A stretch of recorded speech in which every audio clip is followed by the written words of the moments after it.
Next up, we have Jody Waltman, who teaches math here at the high school. Don't forget the French. I teach French too. I know that's an odd combination.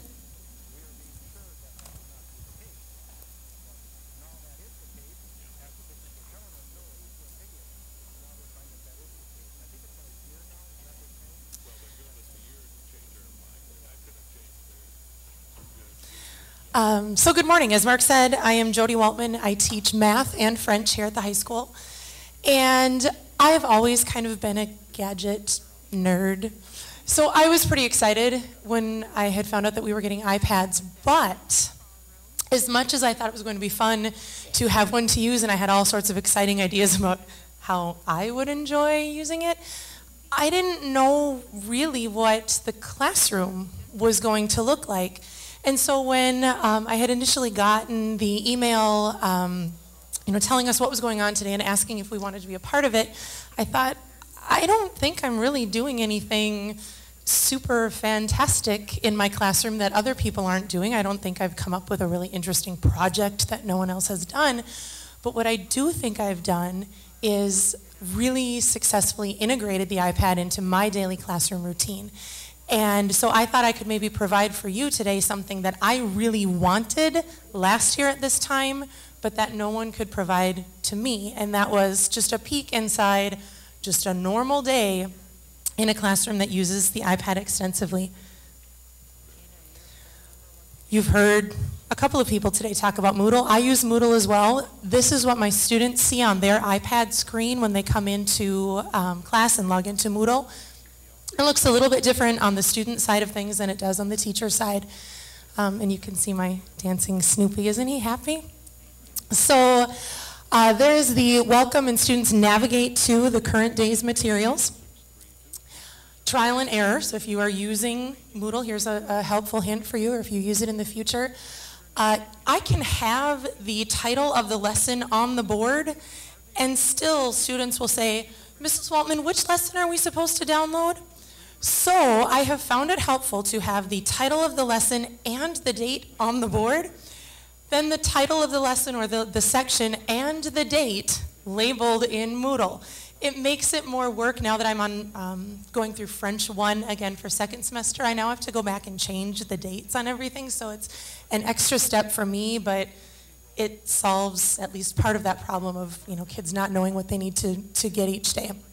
You can also see the homework for each day is available.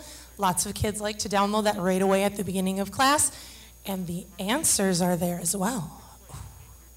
And you can have that whole philosophical discussion about should students have answers available to them or not, and we won't spend my 7 remaining minutes on that, but it's a philosophical decision in my classroom anyway that the students should have the answers available to them as they work so they can self-correct, and I can be their mentor. Again, as Mr. Trigestad talked about, that I'm not the sage on the stage, is that the term? I'm their guide, and if they find that they're making mistakes, I can then help them correct those mistakes. So when students download notes, they open them up in Notarize or Paper Desk or Goodreader or whichever app appeals to them. At the high school, we have Notarize and Paper Desk. This is the warm-up that we did yesterday in one of my geometry classes. So what the kids see up on the smartboard, they now see right on their iPad screen and can write or type right over that. I was really, really excited a couple of years ago when I first got a smartboard. Being a geometry teacher, I was elated that I did not have to spend a lot of class time up at the board, like Sarah said, with my back to the kids, drawing these complicated geometric diagrams. Now the kids have them. I thought it was something that I didn't have to draw, but the kids still did. And now, by getting their notes from Moodle, the kids also have the diagrams, the theorems, the definitions, the formulas right there. They don't have to take up that valuable class time copying them down either. And so again, we were talking about the tangent ratio. So kids also don't need to worry about, I can't read my handwriting from yesterday. Can you put that up again? It's not their handwriting that's got that key concept. It's what they saw on the board. Just another example of a diagram that kids wouldn't have to reproduce. It's right there. They can draw on it. They can use the calculator on the iPad. And annotating isn't so bad. There are quite a few students actually who have purchased their own stylus and are bringing those to school every day. But even writing with your finger, it's not so bad. As they've been practicing it, a lot of kids are getting very, very good at it. I realized that I didn't read the instructions very well. I rounded to the nearest tenth of an inch. So I will say that I meant this as an exercise in demonstrating how I could then respond to this naughty student who didn't read the directions with an email or annotation on this page that, hey, you were supposed to round to the nearest inch. But really the annotation, most kids are doing okay with it. Some kids do still prefer to use paper, either for their notes or for turning in their homework, and I'm letting them do that, and I'll show you what my workaround has been for that. So here's what their homework looks like. It's the worksheet from the book that I normally would spend time photocopying and then handing out, and then sometimes I would have to hand out 2 or 3 copies to some kids who would always misplace them. Well, if they misplace it somehow, they can just grab it again from Moodle. So the worksheet looks just like the homework from the book. Kids can either handwrite their answers or they can type their answers if that's appropriate for that problem. And a lot of kids are choosing that option, I'm finding. Something like this where it's just, you know, a number rounded to the nearest tenth. They can type that. I might still ask them to show me their work in their handwriting, but if it's a matter of, you know, showing me your answer somewhere where I can easily find it, they can type that.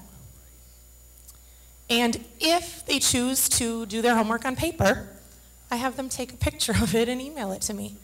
And so that has worked really, really well. Again, I'm not going through and correcting each problem by hand. This might not work real well for doing that. The kids are checking their own work as they go. This is just them saying to me, hey, look, I finished it. Yay me.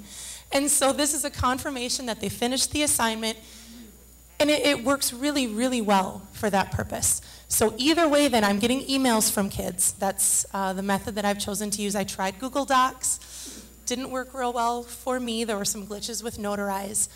So email has proven to be a very effective method for handing in student work. And there are those answers. So they can check their work as they go. And God darn it, they're just fun. There are so many fun things that we can do that we wouldn't have been able to do before. One extra credit opportunity in my geometry class is go play the daily set puzzle. If you haven't played set, I recommend it. It's kind of fun. There's a daily puzzle in the New York Times, and you can get it on the New York Times website. I have my kids go to setgame.com. Some of them race to see who can solve the puzzle the quickest. And they get this congratulations message that pops up on their screen when they've solved the puzzle. So they take a screenshot on their iPad, and then they email that to me, and that's worth a half a point of extra credit. Couple other quick things. I will let Adam talk about Socrative. So I'll just go over woohoo when he's talking about that. Student-made video clips I've used in French class. I've got 25 or 26 French students at a time, and if I call each student up to the front of the room to recite something to me or have a conversation, it takes the whole hour. I can ask them to create a video and email that to me, and then I can look at those during my prep hour or whenever it's convenient for me, and that has been really, really valuable. As other people have mentioned, it's a great research tool, and I've always been pretty open about, if a kid asks a question that I don't know the answer to, my response would always be, well, I don't know, I'll look it up. So I would go to my computer and look it up. Well, now they can look it up, and that's fantastic. And finally, formula sheets and other materials that don't get lost, or if they do, they can go back to Moodle and get them again. There's no more, I lost that handout that you gave us 2 weeks ago. Well, you're in luck. You can still get it. And I think that's the end of what I had. So I hope that has been a valuable peek into just a standard day. Like I said, nothing mind-blowing. It's just what goes on every single day in my classroom using the iPad. I'm having a blast, and I hope that you do in the future as well. Thank you.